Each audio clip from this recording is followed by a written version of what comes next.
Meus amigos, konbanwa, boa noite.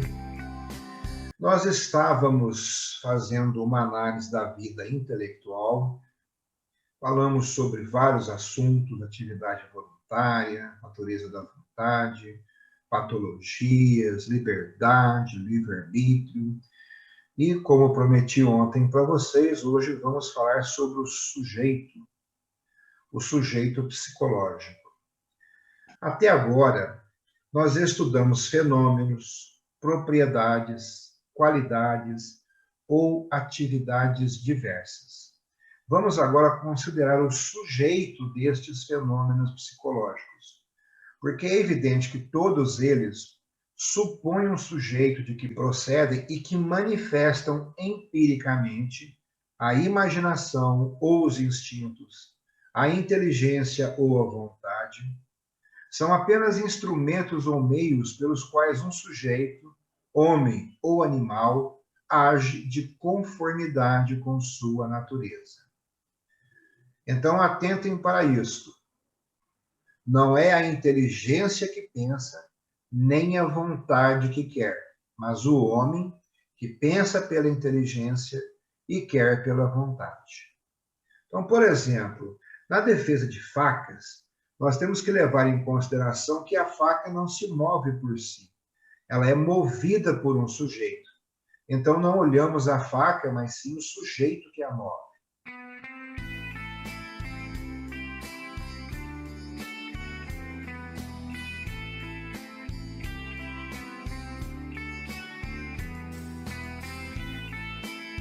Vamos considerar o sujeito da vida psicológica. Este sujeito nos é dado inicialmente como um eu físico e moral, que é o sujeito empírico, que é constituído objetivamente pelo conjunto dos fenômenos orgânicos, fisiológicos e psicológicos que eu apreendo como meus, e subjetivamente pela consciência de existir como princípio e sujeito desses fenômenos. Quer dizer, pela própria consciência de que eles são meus. Por isso, o eu objeto no homem se torna um eu sujeito.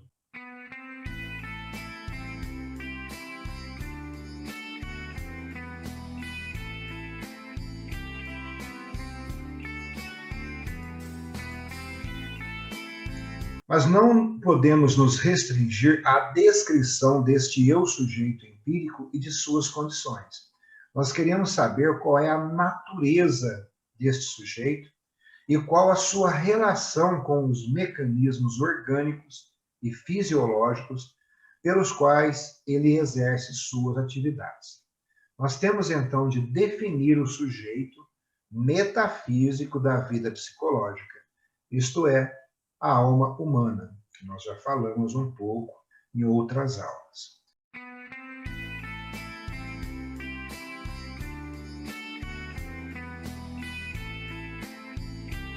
Então, temos que fazer uma distinção do eu objeto e do eu sujeito. Essa distinção é fornecida pelo senso comum e pela gramática, que é a sua expressão. Quando dizemos eu me tornei diferente do que era, nós opomos um eu sujeito, que não mudou, a um eu objeto, que sofreu uma certa evolução. O eu objeto deve, então, ser definido psicologicamente como o conjunto do conteúdo da consciência, funções, ideias, imagens, sentimentos, percepções, tendências, emoções, lembranças, por aí vai. O eu sujeito é o sujeito ao qual atribuímos todas as modificações do eu objeto.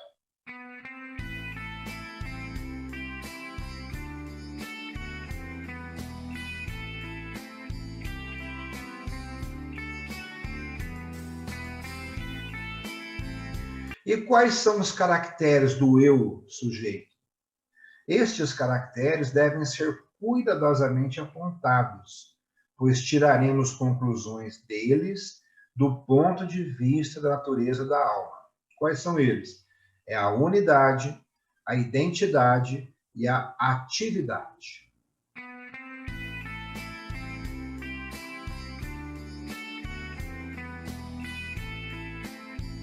Com relação à unidade, nossa vida interior pode estar e está, de fato, em perpétuo movimento e em perpétua transformação. Todos os seus estados, contudo, extraordinariamente móveis e fugidios, vêm unificar-se no eu sujeito, que é o seu centro de convergência e o sinal mais claro da personalidade.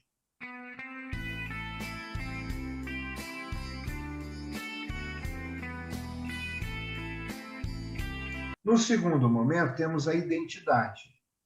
Quaisquer que sejam ainda as transformações constantes de nossa vida interior, do nosso eu objeto, sentir-nos-emos sempre idênticos a nós mesmos e, da infância à velhice, sempre o mesmo. O que quer dizer que é ao mesmo eu sujeito, invariável de qualquer forma, em meio ao fluxo móvel de nossa vida psíquica, que atribuímos todos os nossos estados de consciência.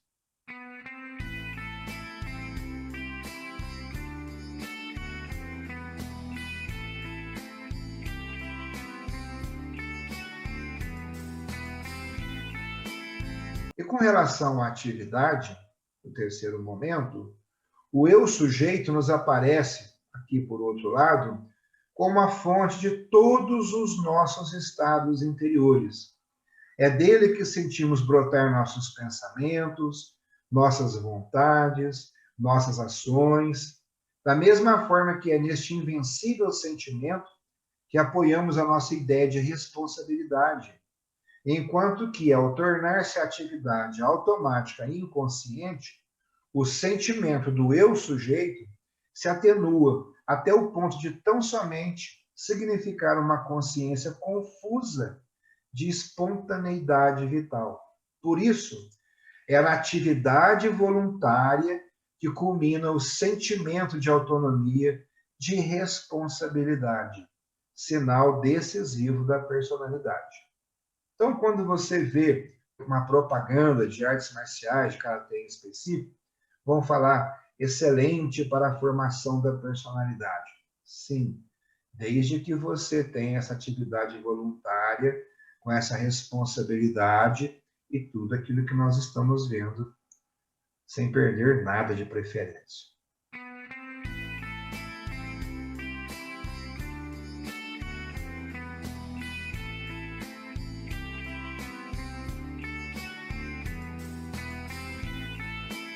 E vamos falar um pouco sobre a pessoa humana. O eu, o sujeito, significa, então, a posse do objeto por si mesmo. Este, de simples objeto experimentado e sentido que deve ser, para a consciência sensível do animal, se torna no homem, e cada vez mais, à medida que ele se possui mais pela razão e pela vontade, um de si e um por si. Quer dizer, uma pessoa com os caracteres de unidade e de identidade, de razão e de autonomia, que a definem.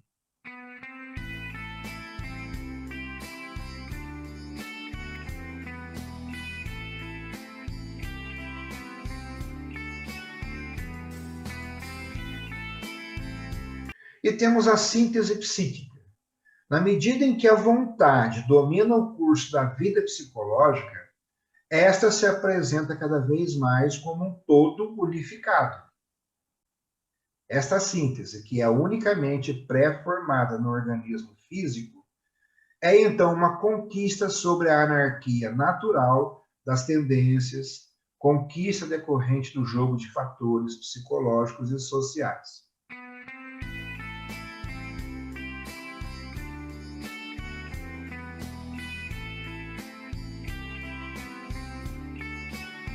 Mas temos os fatores orgânicos. É a unidade funcional do sistema nervoso que fornece a primeira base à unidade da consciência. É claro que não se trata aqui mais do que de uma condição da personalidade. Nós sabemos que as lesões orgânicas, as secreções internas e o estado físico geral influem no sistema afetivo e mental. Mas, por mais importantes que sejam, estes fatores orgânicos não podem explicar a autonomia do sujeito psicológico.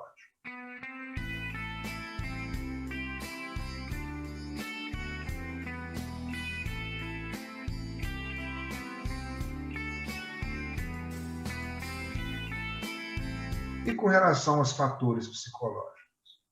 Podemos falar que a personalidade é uma síntese de todas as funções psíquicas.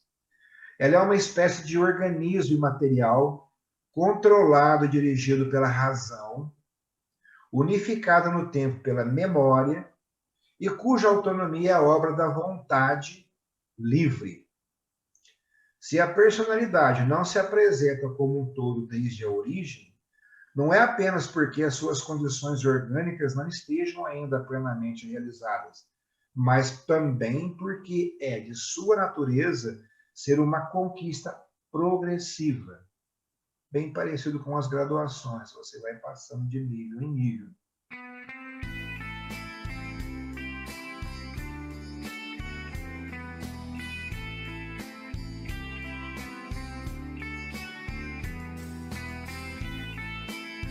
A experiência nos mostra muito bem por quais contratempos e alternâncias passa esta difícil conquista, que nunca é completada. E é sempre ameaçada de uma diminuição do domínio que a vontade exerce sobre os impulsos irracionais do instinto.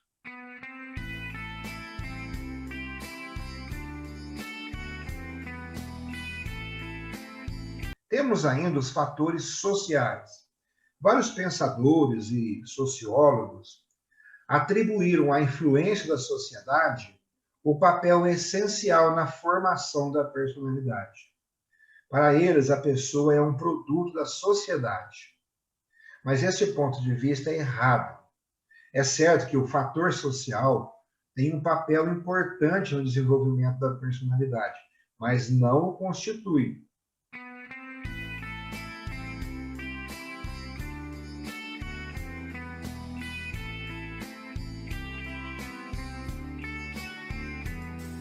A sociedade nos ajuda grandemente a dominar e ordenar os elementos psicológicos.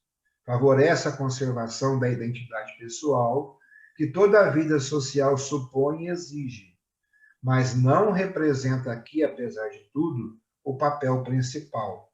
Este pertence ao progresso da razão e ao domínio de si, que a sociedade favorece, mas não produz. O que equivale a dizer que a síntese psíquica não é construída do exterior, mas do interior.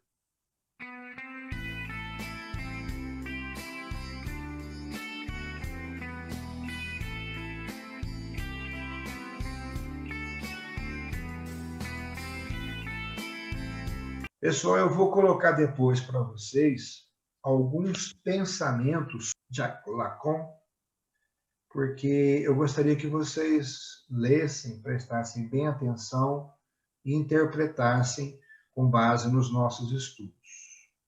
Só repetindo o que eu havia dito antes, o pessoal faz uma propaganda muito grande com relação a que a arte marcial desenvolve a sua personalidade. Não é bem assim, né? Mas acho que hoje a gente fechou assim, uma série de informações sobre este desenvolvimento da personalidade. O que é realmente a personalidade, como é que se manifesta isso. Tá bom, meus amigos? É. Muito feliz pela presença de vocês todos aqui. Desejo a vocês uma boa noite, um bom descanso, sem pesadelos, uma vida longa e próspera, com muita paciência e perseverança. Todos. Já está. Melhores amigos. Boa noite a todos. Boa noite.